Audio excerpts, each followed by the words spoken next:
Olá Brasil, olá você aí de casa! Hoje temos mais um vídeo de Euphoria. Vocês pediram muito e é óbvio que eu ia fazer um vídeo de técnicas escondidas e coisas que talvez você não tenha percebido, porque eles usam muito os efeitos visuais, truques de câmera, estilos de filmagem, grua, guindaste, um monte de coisa louca.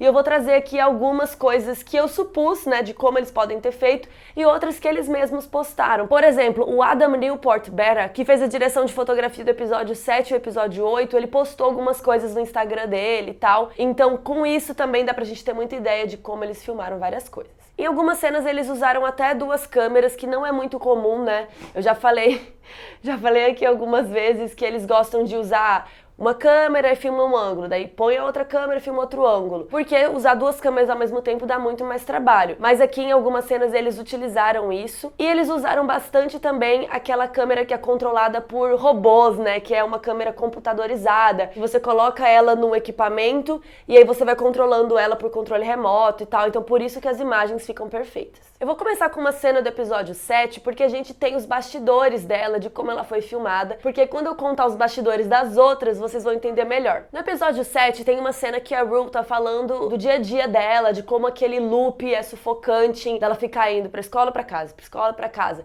E aí, pra representar isso, tem uma cena que o professor fala com ela e aí parece que ela tá na escola, só que quando a câmera abre, ela tá em casa, na cama. E aí ela deita e aí a câmera avança pra frente. Tem ela na escola lá atrás no fundo, e aí vocês podem ver nos bastidores, a Zendaya sai correndo por trás da câmera pra dar a volta pra estar no quarto de novo quando a câmera virar pra direita. Então aqui a gente tem como ver os bastidores e ver a cena pronta. Então dessa forma a gente consegue ter uma ideia de como eles pensaram. E eles usaram isso várias e várias vezes, construindo vários cenários que se encaixavam com cenários de outras locações, digamos, pra poder fazer essas cenas loucas. Tem uma cena que a Rue tá cheirando uma carreirinha assim, que a câmera tá de cima do quarto. Então a câmera tá olhando pra baixo, ela vai abaixando, e aí começa a ficar de frente pra ela. Quando a Rue também tá nesse episódio ensinando como tirar as drogas do corpo, né, que ela ensina vários métodos e tal, que ela já fez e não sei o quê, ela fala das consequências do remédio, né, e fica doidona. A câmera gira em volta dela e aí ela, puf, cai.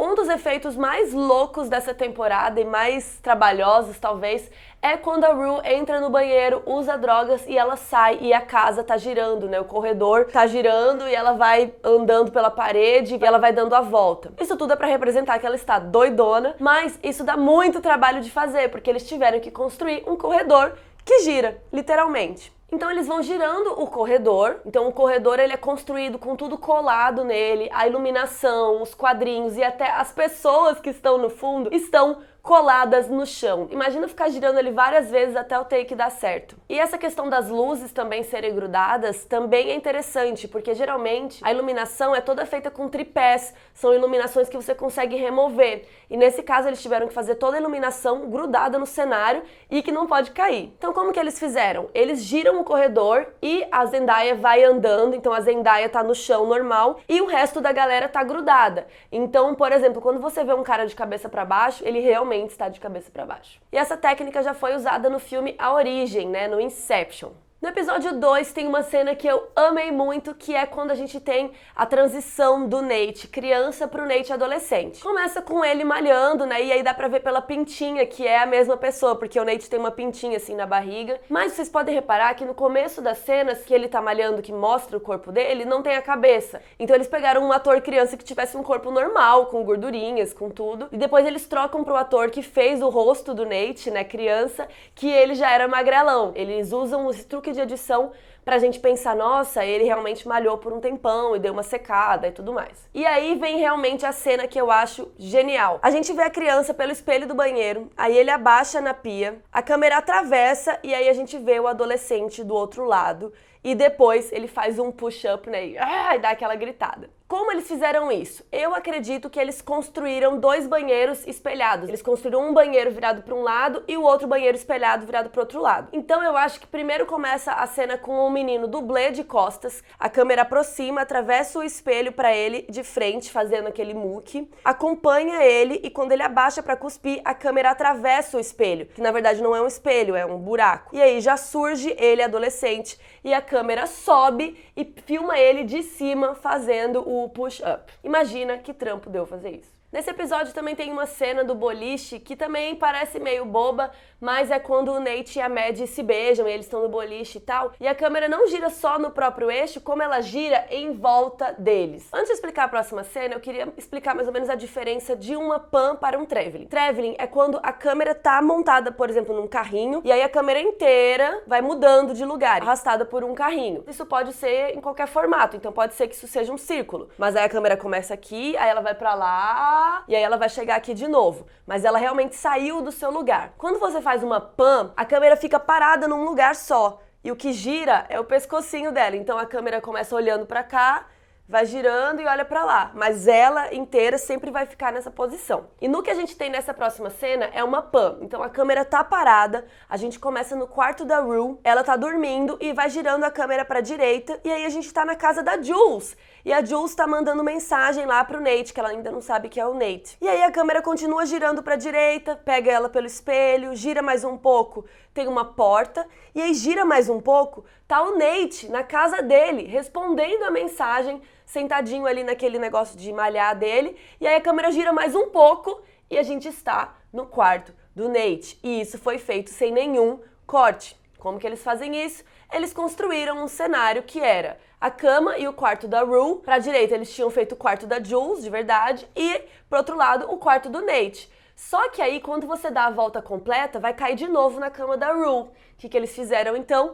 Trocaram o lençol, trocaram o fundo. Eu não sei se eles realmente fizeram isso, mas pelo estilo de trabalho que eles fizeram com os outros, né, cenários e tudo, eu suponho que eles fizeram isso. Então eles têm um cenário que está construído, mas a parte da cama em si, eles trocam o fundo, né, da janela, trocam o lençol e tal, porque a cama tá na mesma posição que a cama do quarto da Rue. Uma cena parecida com aquela do episódio 7 que eu mostrei em primeiro lugar, né, que tem vários cenários ali construídos e a câmera vai mexendo de leve, é uma cena do terceiro episódio quando a Cat tá criança e ela tem o coração partido pelo Daniel. Então ela tá na escola chorando, aí a luz apaga, a câmera gira e agora ela tá em casa chorando. Então nesse take parece que ela já estava sentada na cama, só que o fundo para aquele lado era um fundo da escola, e aí eles apagam a luz, giram a câmera pro outro lado e pro outro lado tá a casa dela. No episódio 3 também tem uma cena que fica mostrando mais ou menos como se fosse a maquete da casa da Rue. A Rue deita e aí a câmera sobe rapidão lá pra cima e fica olhando de cima pra baixo. E aí a gente vê como se fosse uma maquetinha da casa dela. Provavelmente isso foi feito com uma grua ou com um guindaste, só que isso, para ser feito de forma muito rápida, dá muito trabalho. Ou também eles podem ter usado uma câmera pendurada num cabo, né, e feito com aquela câmera robótica que eles usaram bastante. Uma sequência que explodiu a minha cabeça é quando a Jules tá trocando mensagem com o Nate. Essa cena começa com a Rue na escola falando sobre a Jules, né? E aí a câmera tá colocada nela e vai voando para trás, assim, correndo muito rápido entre a galera da escola e gira para a direita e trava a tela no meio. E eu acho que nessa cena o Nate estava num cenário na direita e a Jules estava num cenário na esquerda que estava dividido no meio, literalmente. E aí depois disso eles tiram a parte do Nate da direita e colocam outra coisa dele fazendo outra coisa na edição. Mas eu acho que eles construíram um cenário que era exatamente daquela forma. E agora pensa, como que eles fazem um traveling para trás tão rápido e depois gira pra direita e trava certinho no meio onde eles precisam? Mó difícil. Tá, e como se não bastasse, né, só isso, eles vão e começam a mostrar o dia a dia da Jules e do Nate espelhados, né? Então, o que a Jules tá fazendo de um lado, ele faz do outro lado espelhado. E tem algumas cenas que tem movimentação de câmera, que a mesa fica no mesmo ângulo, parada, perfeita, eles estão mexendo no celular, e isso deve ter dado muito trabalho para ficar exatamente espelhado, o movimento da câmera dos dois lados se encaixa perfeitamente. Logo depois que o Nate pergunta sobre a transição da Jules, aparece uma cena que os dois estão pela metade, né? Então tem a Jules de um lado, assim, séria pra frente, e o Nate pro outro, que eu achei legal, que representa um pouco essa coisa, porque ela tava falando justamente da transição dela, então eu achei super bonito. Tá, mas e aí, como que faz aquela cena do final que as duas vidas se encaixam e se juntam? Eu imagino que eles filmaram cada lado de uma vez, então eles colocaram a câmera numa pan de novo, então a câmera tá fixa num eixo, e aí ela vira pra esquerda e filma o lado da Jules e trava exatamente no final onde eles precisam que ela trave para poder encaixar com a do Nate na edição. E aí, de novo, faz o lado do Nate pela direita. E aí eu acho que eles usaram a metade de cada um e juntaram pela edição mesmo. E como eu disse, hoje em dia tem essas câmeras robóticas, então eu acho que isso se torna um pouco mais fácil, né, de você conseguir que ela pare exatamente naquele ângulo perfeito para poder encaixar as cenas. No episódio 4 tem um plano sequência que é incrível no parque de diversões. Plano sequência é quando a gente tem uma cena filmada diretão, sem cortar. E isso é óbvio que dá muito trabalho por diversos motivos, principalmente num parque de diversões que tem um monte de gente. Não pode aparecer nenhuma iluminação de estúdio, né? Tem que parecer que é tudo real. Não pode aparecer ninguém olhando pra câmera. Não pode a câmera bater em alguém, né? E tropicar. Então, assim, é muito ensaio pra conseguir fazer isso. E uma das coisas mais difíceis de fazer em plano sequência é o controle de foco. Porque, por exemplo, a câmera aqui em mim tá parada, a gente focou na minha cara, e pronto. Se eu ir muito para trás, eu começo a sair de foco. Se eu ir muito para frente,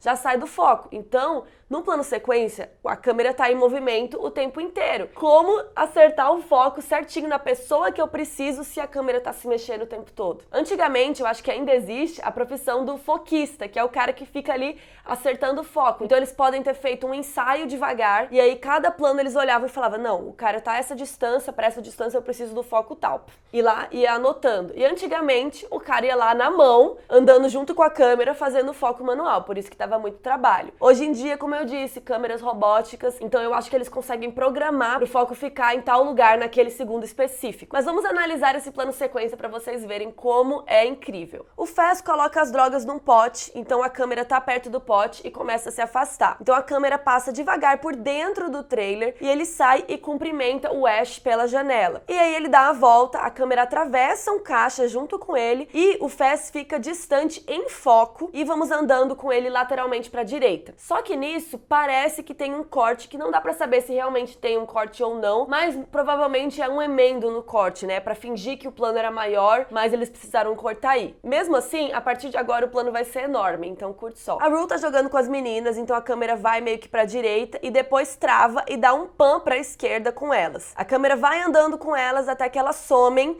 E aí agora a gente tá focando na Mad, que tá em primeiro plano. E aí a câmera sobe mostrando lá embaixo e depois mostra a roda gigante. E aí a gente vê a Cat e a Jules lá em cima, né, curtindo a roda gigante, brincando. Conforme a roda gigante desce, a câmera desce junto.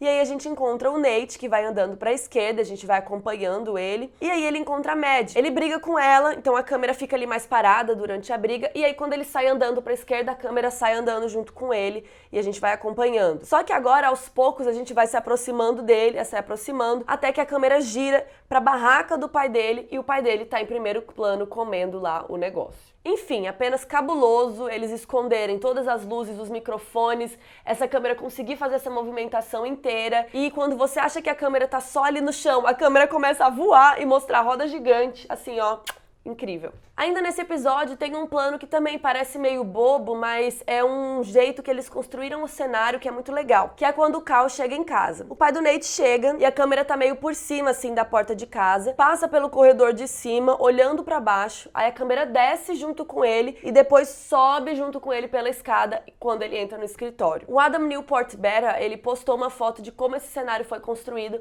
para permitir esse tipo de plano. E no final do episódio 4 tem a tal da cama giratória, que tem a Jules finalmente beijando a Rue, né, de verdade, aí tem toda aquela comoção, e aí a cama começa a girar, alternando com a cama no parque, daí a cama, daí na escola, daí cama do primeiro dia que elas dormiram juntas.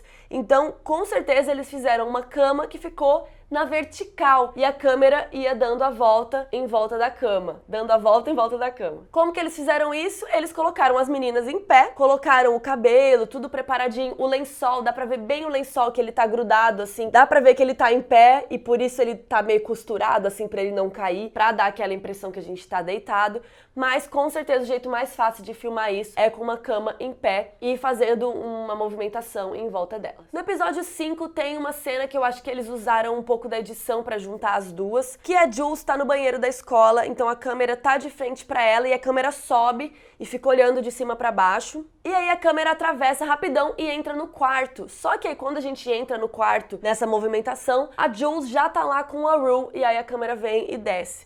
Então eu acho que eles filmaram essas duas coisas separadamente e depois juntaram na edição, porque não tinha como o banheiro tá escondido ali atrás, ou a Hunter, né, que é a atriz que faz a Jules, ter dado a volta e parado ali tão rápido. Então nesse caso eu acho que eles usaram um pouquinho de edição pra juntar tudo. No episódio 6 tem uma câmera giratória dentro da água, porque, né, não vamos girar a câmera só no ar, vamos girar na água também. No episódio 7 tem mostrando ali o passado da Cassie e tal, e tem uma hora que ela tá ali na pista de patinação. Mas a atriz que faz a Cassie não necessariamente é uma expert em patinação. Então eles construíram um suporte pra atriz ficar ali dentro, que era como se fosse uma gaiolinha.